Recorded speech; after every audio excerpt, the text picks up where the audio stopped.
Assalamualaikum warahmatullahi wabarakatuh. Salam semangat. Perkenalkan, kami dari Sekolah Tinggi Ilmu Ekonomi Al-Khairiyah Cilegon.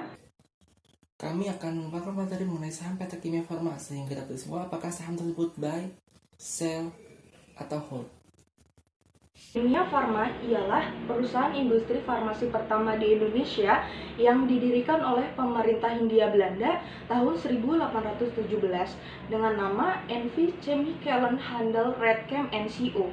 Kimia Farma memiliki bidang usaha utama, yaitu manufaktur farmasi yang didukung oleh riset dan pengembangan, dan distribusi dan pengembangan, pemasaran, retail farmasi, laboratorium klinik, dan klinik kesehatan.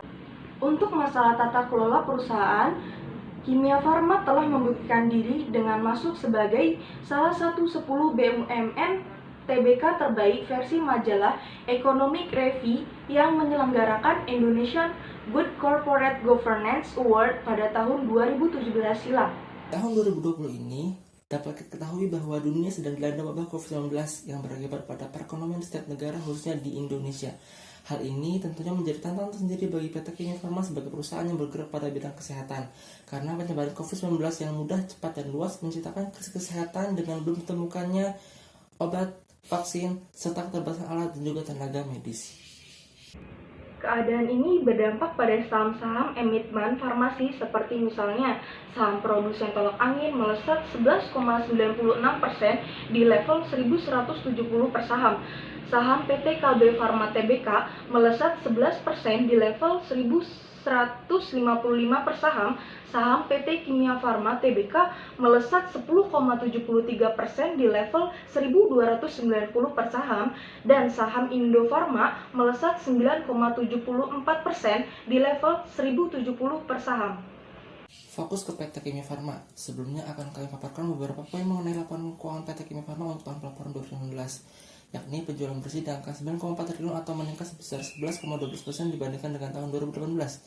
Beban usaha total di angka 3,2 triliun atau meningkat sebesar 23,7% dibandingkan dengan tahun 2018. Beban usaha ini setara dengan 34,16% dari penjualan bersihnya, dan laba bruto perseroan meningkat 4,16% dari 3,3 triliun pada tahun 2018 menjadi 3,5 triliun pada tahun 2019.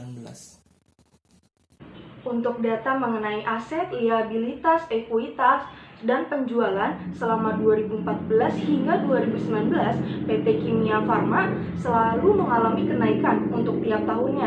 Namun, tidak demikian dengan laba tahun berjalan. Earning per share, return on investment, return on asset, return on equity yang justru terpuruk di tahun pelaporan 2019. Tentu saja ini akan mempengaruhi pendapat investor apakah sahamnya akan aman atau tidak. Untuk itu kami coba memberikan pandangan dengan menghitung valuasi saham dengan metode price to earning ratio. Diketahui bahwa pada akhir 2019 saham KF dijual pada harga 1.250 per lembar sahamnya dan earning per share minus 2,29, sehingga untuk perhitungan price to earning ratio adalah harga saham bagi EPS yaitu 1.250 dibagi minus 2,29 sama dengan minus 545,85. Nah, hasilnya adalah minus 545,85. Tentu ini bukanlah hasil yang diinginkan, bukan? Tapi sebagai pertimbangan lain, mari kita lihat juga bagaimana hasil valuasi saham untuk tahun pelaporan 2016, 2017, dan 2018. Untuk tahun 2018 diperoleh price to earning ratio 29,38. 2017 price to earning ratio-nya adalah 45,89 dan tahun 2016 price to earning ratio-nya adalah 57,11. Berdasarkan pendapatan tersebut, dapat disimpulkan bahwa untuk saat ini dianjurkan bagi para investor yang menanamkan sahamnya di KEF untuk hold, karena belum waktunya dan masih aman untuk tetap dipegang, dan ada kemungkinan harga jual sahamnya akan membaik terlebih di saat COVID-19 saat ini. Demikian yang dapat kami sampaikan.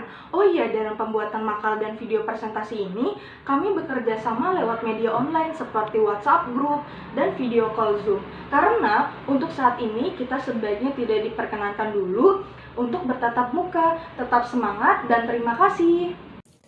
Betul tuh, tetap jaga jarak ya kawan-kawan. Terima kasih.